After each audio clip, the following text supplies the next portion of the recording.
EBS 방송에서 6번째 대멸종이라는 그 다큐 드라마를 제가 보았습니다.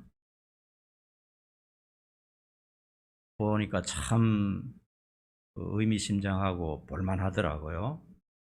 93세 에드워드 윌슨이라는 하버드대 명예교수가 인류에게 보내는 편지라는 그런 부제로 제작이 되었어요. 그분은 이제 얼마 전에 이제 돌아가셨는데요. 그분의 말에 의하면 지구는 이미 5번의 대멸종을 겪었다는 겁니다. 5번. 그리고 이제 6번째 대멸종이 진행되고 있다 하는 것이에요. 지구가 지금 멸종이 진행되고 있다는 겁니다. 근데 이번에는 전과는 달리 이것이 순전히 인간에 의해서 진행되는 것이고, 그리고 이 속도가 전과 달리 급속하게 진행되고 있으며, 그리고 회복 불능한 상태로 가고 있다. 한마디로 말하면 지구 멸망할 때가 다 돼간다, 이런 뜻이에요. 그래서 여러 가지 예들이 있는데요. 몇 가지 예를 한번 들어보면요, 충격적인 예를 몇 가지만 들어보면 1919년 9월 호주에서 사상 최악의 산불이 발생했다는 겁니다. 남동부에서부터 시작해서 호주 전역으로 번졌는데 6개월 동안 계속 불이 있었어요. 전국적으로. 뭐 소방대원이 없었겠습니까? 아무리 꺼도 불이 안 잡히는 겁니다. 엄청난 손해가 일어나고요. 특별히 캥거루 섬에, 캥거루들이 사는 캥거루 섬에 피해가 가장 컸는데요. 10억만 마리의 동물이, 10억만 마리입니다, 불에 타서 죽었다는 겁니다. 우리는 뭐 우리 집에 손해가 없으니까 아무것도 아닌 것처럼 생각되지만요, 정말 인류학자들이나 또 이 세상을 다루는 그런 학자들에 의하면요, 이거는 상상을 초월하는 일이라는 겁니다. 그 동물 중에는 이제 다시는 복원이 안 될 정도로 멸종해버린 것도 많고요. 그리고 신비한 동물들이 10억 마리가 다 불타 죽었다 하는 것입니다. 너무나 끔찍한 거예요.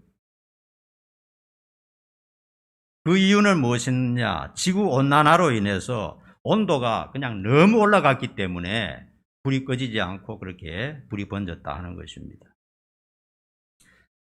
그 다음에 이제 도시에 대형 건물들이 많잖아요. 우리는 대형 건물들 보고 참 인간의 솜씨가 놀랍다 그러지만요, 그 대형 건물들, 특별히 유리로 된 건물들 보기가 얼마나 좋습니까? 그 유리로 된 건물들 때문에 새들이 엄청나게 많은 생명을 잃고 있다 하는 것입니다. 새들은 유리를 인식하지 못해서 날아가다가 부딪히면서 떨어져서 죽는 겁니다. 떨어져서 부딪히면은 그 40층, 50층, 100층짜리 건물에 부딪히면 기절해서 떨어지는데 떨어지면서 낙하해서 죽는 겁니다.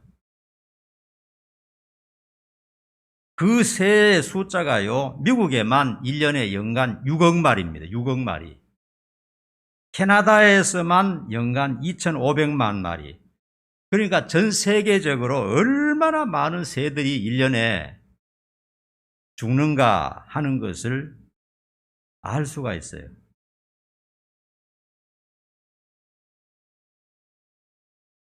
인간의 문명 앞에 새들은 터전을 잃고 추방당하고 죽어가고 있는 것입니다. 우리나라에도 가끔 얼마나 전에도 보니까요, 한꺼번에 수천 마리의 까마귀떼라든지 아니면 청둥오리라든지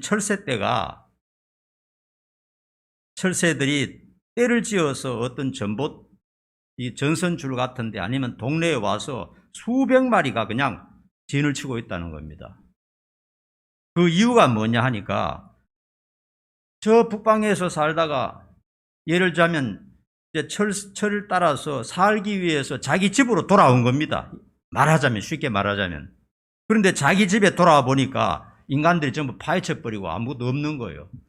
그러니까 자기 집에 왔는데 갈 곳이 없으니까 그냥 주변에 전봇대에 앉아 있다가 그냥 죽어가는 겁니다, 새들이.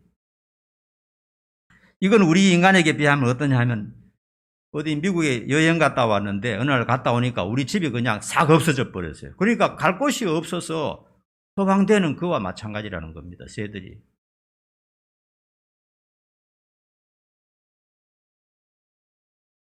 자연과 동물과 새와 곤충과 벌레, 각종 생명체들은 하나님의 창조이며 하나님의 영광의 모습입니다. 그런 진귀한 자연의 이 생명체들을 볼 때 그 모습 속에 하나님이 보여요. 하나님의 정교하심, 하나님의 위대하심, 하나님의 놀라우심이 보이는데, 무분별한 개발과 자연 파괴, 인간들의 탐욕으로 말미암아 하나님이 만들어 놓은 그 영광들이 무참하게 짓밟히고 있다 하는 것입니다. 이것은 결국 뭐를 말하느냐? 이 모든 생명체들이 죽고 난 다음에 결국은 인간이 멸종당한다 하는 그런 겁니다.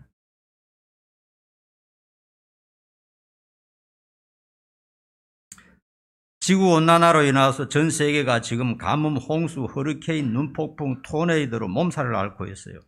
지난주에는 브라질의 상파울루에 3일간 300mm 이상의 폭우가 내려서 도시 전체가 물바다가 되어버렸어요. 사람이 엄청나게 죽는 것은 말할 것도 없고요. 도시 전체가 물바다가 되어버리는 겁니다. 미국에는 초대형 토네이도가 불어닥치는데요. 한반도 면적이 다 무너졌잖아요. 얼마 전에 뉴스에 나왔잖아요. 한반도 면적이 무너지고 사람이 엄청나게 많은 사람이 죽게 되고요. 그리고 며칠 전에는 또 눈 폭풍이, 이 허리케인보다 강한 눈 폭풍이 불어닥치는 바람에 엄청난 피해가 일어나고 있습니다. 여러분, 이런 토네이도나 그 다음에 태풍, 눈폭풍 이런 게 무서운 게 뭐냐면요, 전기와 급수가 끊어져 버립니다. 전기와 급수가 끊어져요. 그러면 영하 20도, 30도 되는 데서 사람이 다 죽는 겁니다. 사용할 수 없게 되는 겁니다. 고층 아파트 오르고 내리고 하는 그게 얼마나 힘듭니까? 물도 안 나오고 전기도 안 나오니까요. 그리고 여러분 알다시피 미국 같은 데는 우리나라처럼 조밀조밀하게 옆에 건물이 붙어 있는 게 아닙니다. 한 집 건너 어떤 곳에는요, 넓은 곳에는 뭐 옆집에 가려면 1km를 가야 되고 이런 것 아닙니까? 그죠? 그리고 목조 건물, 그런 건물이기 때문에 그냥 눈폭풍이 되면 다 날아가 버리고 그냥 수도 끊기고 전기 끊기면은 그냥 사람들이 그냥 얼마나 고통을 당하겠습니까?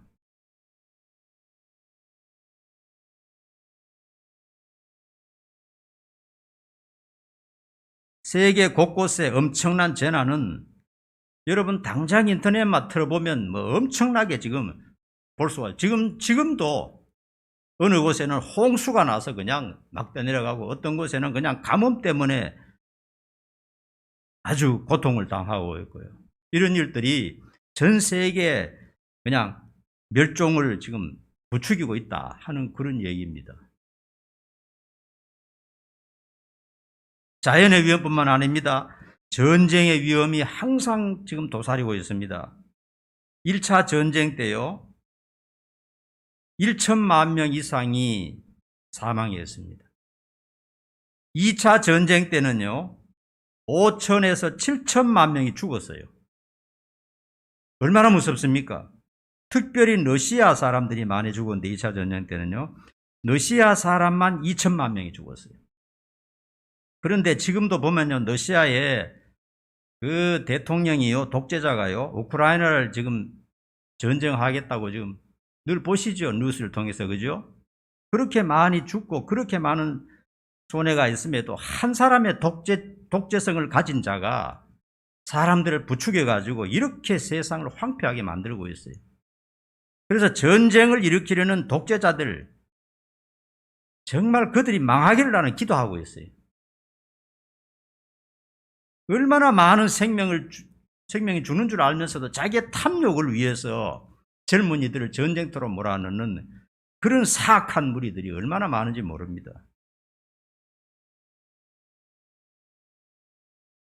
1차, 2차 전쟁 후에요. 남녀 비율이 4대 7이었습니다. 보통 5대 5라에 맞는데요. 남자가 절반밖에 안 돼요. 왜냐하면 전부 다 전쟁터로 강제로 끌고 가서 다 죽여버리니까요. 전쟁통에. 전쟁은 무서운 겁니다, 여러분. 우리나라 6.25 전쟁 때도요. 한반도 전체가 성한 건물이 하나도 없을 정도로 남북이 전부 다 완전 폐해가 되어버렸어요. 전부 다 부서져 버렸어요. 그리고 얼마나 많은 사람들이 죽었습니까?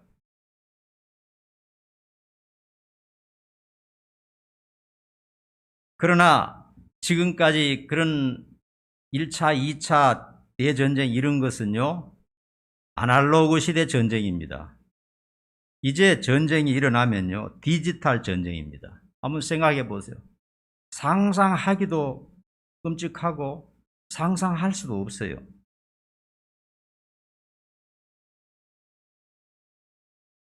여러분 뉴스를 통해서 북한의 김정은이가 이 무기를 실험하는 거 봤잖아요. 그 속도가 얼마나 빠른지 마하 10 이런 거잖아요. 그러니까 북한 어디에서 이 폭탄을 쏘든지 5분 내에 서울에 다 떨어지는 겁니다. 그런 폭탄이 수백 개, 수천 개가 지금 남쪽을 향해서 지금 대기하고 있는 겁니다, 지금. 그런데 우리는 지금 감각이 완전히 둔화돼 버렸어요. 전쟁이 안 일어날 것이다. 이런 생각을 하고 뭔가 안전하다는 그런 생각을 하고 있습니다. 우선 먹고 사니까요.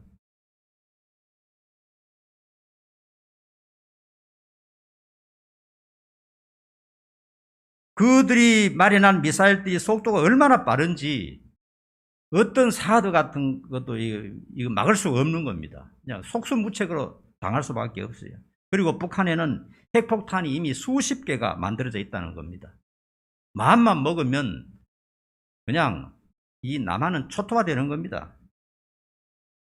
이런 사실을 알면요, 두려워서 기도 안 할 수가 없어요. 그렇게 편안하게 잠만 잘 수가 없어요. 얼마나 위험한 상태인지 모릅니다, 여러분.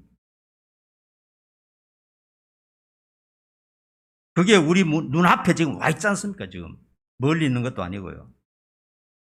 꿈이 아닙니다, 여러분.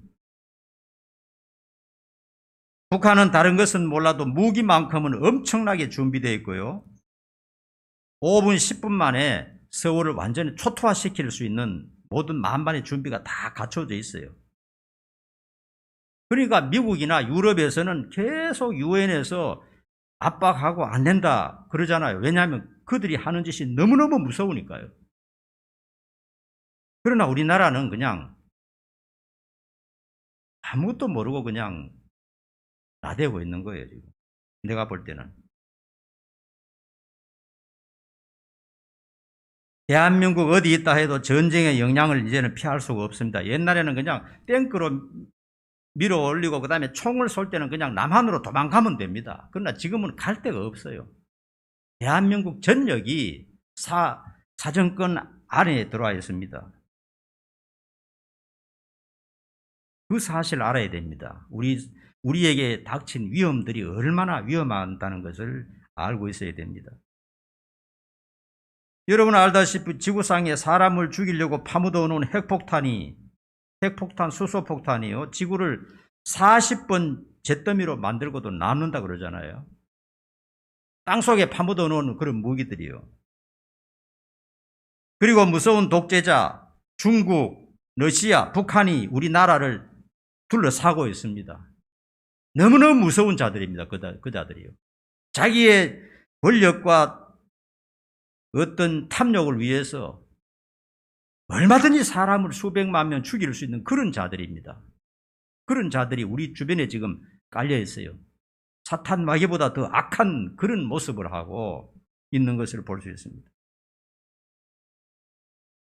그래서 자연의 위험들, 전쟁의 위험, 그리고 여러분 여러분이 우리가 살고 있는 아파트나 우리가 살고 있는 집들도 안전하지 않다는 것 이번에 광주의 공사 현장 붕괴를 보면서 알았잖아요. 건설하는 사람들은 그 목적이 뭐냐? 집을 잘 지어서 100년 대계를 바라보는 게 목적이 아닙니다. 그 사람들은 공기 당축과 마진을 위해서 항상 무리수를 뜨고 있는 거예요.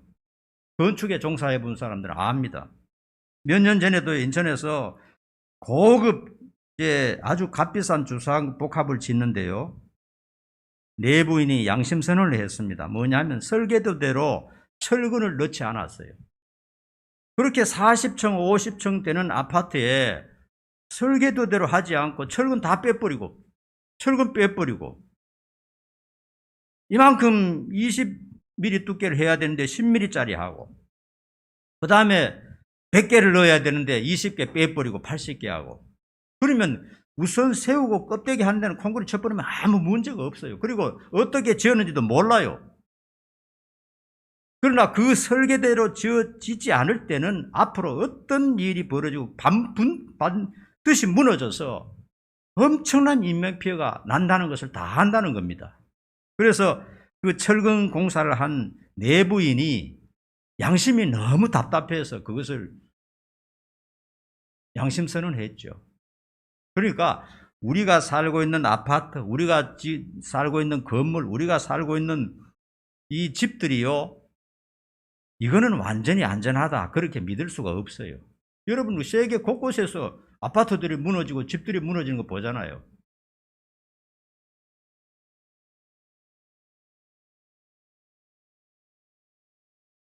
그러므로 무슨 말이냐, 우리가 안전하다고 알고 있는 고층 아파트나 우리가 알고 있는 그런 집들도 결코 안전하지는 않다는 사실입니다. 우리의 가정도 우리의 집들도.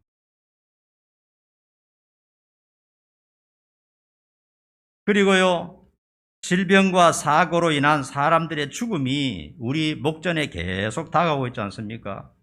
작년 한 해만 해도요, 우리가 알고 있던 수많은 사람들이 사고로, 암으로, 각종 질병으로 죽었습니다. 재벌 회장도, 전직 대통령도, 유명한 연예인도, 목사들도 우리 주변에서 많이 죽어가는 것을 보았어요. 그들이 옛날 사람들이 아닙니다. 우리 동시대 사람들이고 우리 동년배들이라는 사실이에요.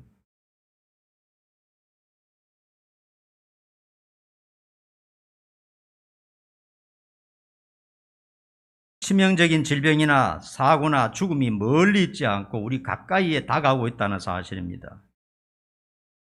저도 이번 주에 천안에서 목회 큰 성공을 이룬 친구 한 사람이 암으로 죽었다는 소식을 듣고 깜짝 놀랐어요.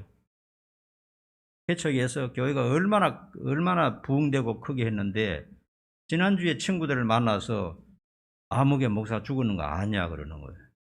그래서 이제 인터넷을 찾아보니까 폐암으로 죽었다는 거예요. 나이도 얼마 안 됐는데. 너무 충격을 받았어요. 그렇게 건강하고 그렇게 훌륭하고 그렇게 멋진 사람이 그렇게 죽어간다는 게 참 믿을 수가 없었어요.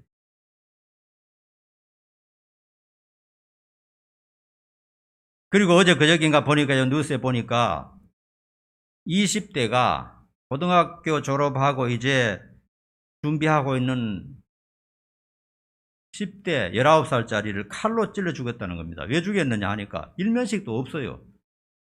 처음 보는 사람인데 화장실에서 눈이 마주쳤다고 그냥 기분 나빠서 찔러 죽였다는 거예요. 경찰 조사에서. 여러분 전철 기다리기 위해서 너무 난간에 서지 마세요. 누가 와서 밀어버릴지 모릅니다. 난간에 서 있는 것도 위험하고요. 그리고 70대 할아버지가 그냥 길을 걸어가는데 20대 건장한 청년이 와서 발로 차고 그냥 짓밟아 버리고요. 이 폐지를 줍는 할머니가 꼬꾸라진 허리로 폐지를 줍고 있는데 어떤 20대가 와서 얼굴로 때리고 누워서 신음하는데 발로 그 얼굴을 가격하고요. 이런 일들이 한 건 두 건이 아닙니다. 그러니까 뭐냐?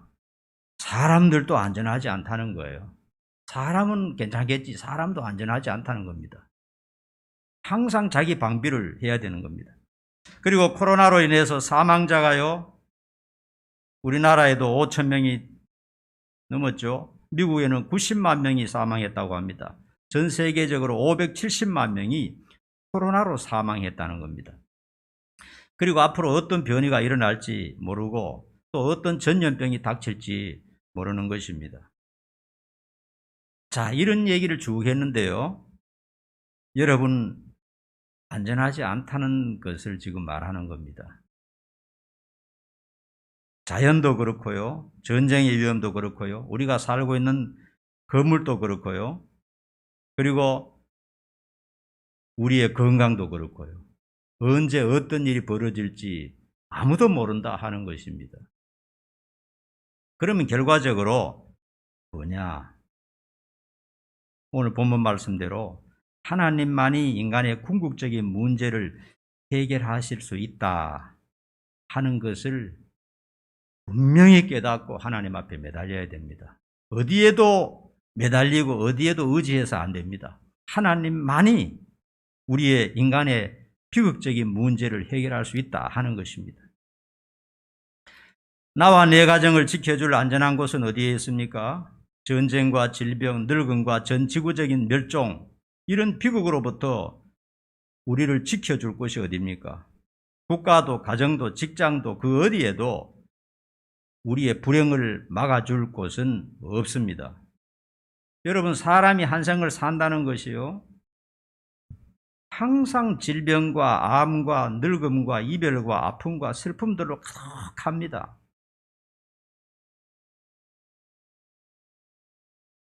우리에게 다가오는 모든 재앙들을요, 우리의 힘으로 컨트롤할 수가 없어요. 우리의 힘으로 어떻게 비껴갈 수가 없는 것들입니다. 그 중에 가장 고질적인 문제는 죄와 죽음과 지옥의 저주죠. 하지만 인간의 힘으로는 우리에게 다가오는 불행을 해결하지 못합니다. 오직 성경만이 인간이 당면한 고통의 굴레에서 벗어날 길이 있다고 말하고 있어요. 오직 전능하신 하나님만이 우리의 비극과 슬픔을 기쁨과 행복으로 바꾸어 주실 수 있다 하는 것입니다. 이것을 성경은 한마디로 구원이라고 말합니다. 그러므로 여러분, 이 땅에 그리고 내 몸에 무슨 병고가 생기면 하나님이 계시는 곳으로 피신할 수가 있다 하는 것입니다. 하나님을 멀리하고 있는 사람은 피할 곳이 없어요. 내 몸에 병고가 생기든지, 사람은 반드시 병고가 한 번은 생기게 되어 있습니다. 질병과 죽음이 반드시 찾아오는 겁니다. 그때는 누구든지 절망적입니다. 나이가 젊든 많든.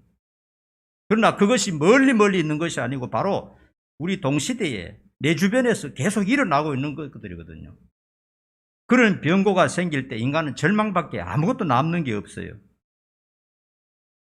하나님 외에는 어떤 피난처도 없다는 사실을 우리는 분명하게 한 번 더 깨달아야 됩니다. 그 다음에 이 땅에서도 하나님의 도우심과 보호하심이 있다라고 오늘 본문에서 말씀하고 있습니다. 다윗은 경험을 통해서 하나님이 피난처 되시고 보호자 되신다는 것을 찬양하고 있습니다. 다윗은 하나님을 추상적으로 믿은 사람이 아니고 삶의 현장에서 함께 하시는 그런 하나님으로 믿고 의지했다 하는 것입니다. 그래서 보면요, 우리 1절을 한번 읽어봅시다. 1절, 2절 한번 읽어봅시다. 다 같이 시작. 나의 힘이신 여호와여, 내가 주를 사랑하나이다. 여호와는 나의 반석이시요 나의 요새시요 나를 건지시는 이시요 나의 하나님이시요 내가 그 안에 피할 나의 바위시요 나의 방패시요 나의 구원의 뿌리시요 나의 산성이시로다. 나의 힘이신 여호와여, 이렇게 말하고 있습니다. 하나님은 나의 삶의 에너지가 되시고 활력이 되신다 하는 것입니다. 우리도 삶의 모든 영역에서 하나님의 힘을 받아서 살아가야 되겠어요. 그리고 여기 반석, 요새, 피할 바위, 방패, 산성, 이런 것은 전부 다 전쟁 용어입니다. 방어형 전쟁 용어를 말하는 것입니다. 요즘은 뭐 이런 산성이나 방패 이런 게 다 의미가 없지만은 옛날에는 이것이 전쟁에서 방어하는 중요한 무기였던 거예요. 그러니까 전쟁이나 위기나 고난이나 죽음의 위험 앞에서 하나님만이 지켜주실 수 있다. 이런 말씀입니다.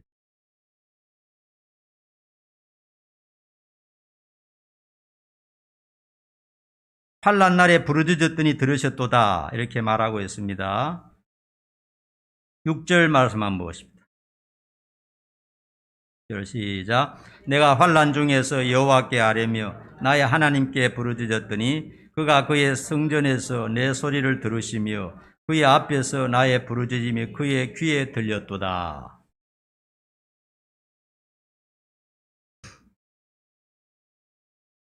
어린아이들이요, 옛날 시골 같은 데 보면 친구들과 싸우거나 형들과 싸우잖아요. 그러면 막 위험하거든요. 두들겨 맞으니까 위험할 때 어린아이가 어떻게 합니까? 엄마! 하고 막 부릅니다. 어떤 애들은 아빠! 하고 막 부르잖아요. 아빠! 하고 부르잖아요. 그러면 엄마, 아빠가 어디 있었는지 몰라도 달려와서 상대방을 밀쳐내고 아이를 구해주는 일들이 많았어요. 옛날에는. 그 엄마, 아빠가 일하다가도 그 아이가 고함치고 울부짖으면요, 그 소리를 듣고 뛰어보는 거예요. 집에서. 다른 사람은 안 들리는데 엄마, 아빠 귀에는 들리는 거예요. 그 아이 소리가. 희한하죠.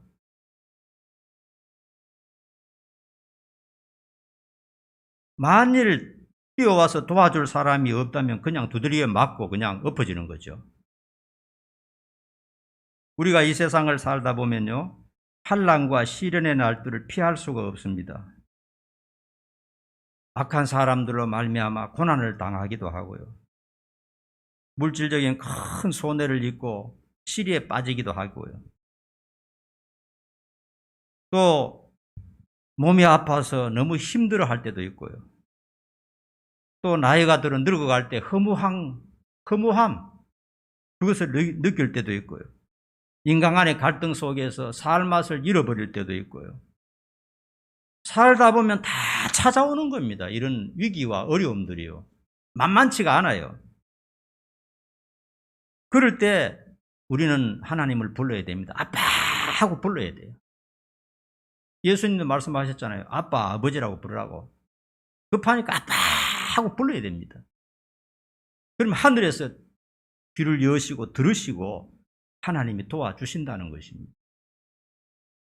이 세상에서 어떤 위기를 당할 때 나를 도와줄 존재가 어디 있습니까? 뭐 사소한 것은 사람이 힘으로 할 수 있는 것은 모르지만 사람의 힘으로 감당하지 못할 일들이 우리에게 닥쳐오거든요. 그때는 하나님을 막 불러야 됩니다. 아빠, 하나님 아빠, 하나님 아버지 하고 막 불러야 된다는 겁니다.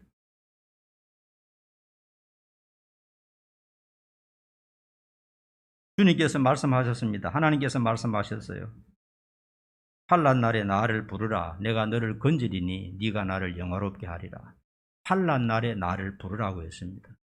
우리가 평안한 일 당할 때는 뭐 별 위기 의식 없이 행복하고 즐겁게 살지만요, 한 번씩 환난을 당합니다. 저도 한 번씩 몸이 아파 보니까요, 몸이 아프면서 또 친구들이 그냥 옆에서 막 암으로 걸려서 돌아갔다 하니까요, 야, 이거 죽음이 가까이 왔나, 이런 공포감이 느낄 때도 있어요. 그러면 엄청나게 허무해요, 사람이. 그 느끼잖아요. 나이 들면 느낍니다. 밤에 잠도 안 오고요. 답답하고요. 그럴 때를 반드시 사람이 느낄 때가 있습니다. 몸이 아파서 그냥 뭐 어떤 대책이 잘 안 쓸 때 너무너무 답답해요. 대책이 없어요.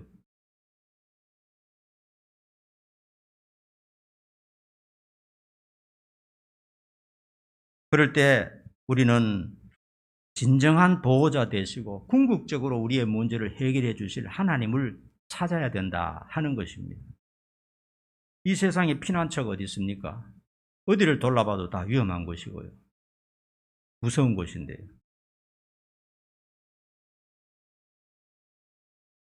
그러므로 여러분, 어떤 면에서 이 세상은 한편으로 생각하면 참 살기 좋고 원하는 것을 다 얻을 수 있는 그런 곳이죠. 그죠? 이 땅이.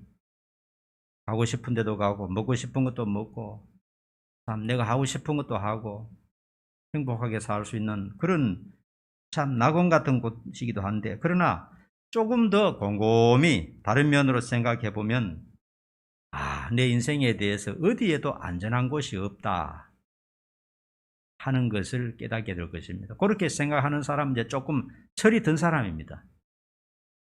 철이 든 사람이고 철학적인 면을 가지고 있는 사람이에요. 인간은 결국은 어디에도 의지할 곳이 없다, 피할 곳이 없다 하는 것을 알게 됩니다. 사실 우리 인생의 안전한 보장이 세상 어디에도 없습니다. 나와 내 가족을 지켜줄 안전한 보장은 이 세상에는 어디에도 없다는 것입니다. 그런데 하나님께서는 환난 날이 되면 나를 부르라. 내가 너를 건져주리라. 그러면 네가 나를 영화롭게 할 것이라 약속하셨어요. 그러므로 우리는 오늘 아침 말씀을 다시 생각하면서 한평생 남은 세상 하나님께 소망을 두고 하나님을 의지하며 살아가야 하겠습니다. 어떠한 환난과 어려움 가운데서도 하나님 의지하며 살아가야 되겠습니다. 하나님만이 우리의 안전한 피난처가 되시고 환난 날의 보호자가 되시는 것입니다. 기도하겠습니다.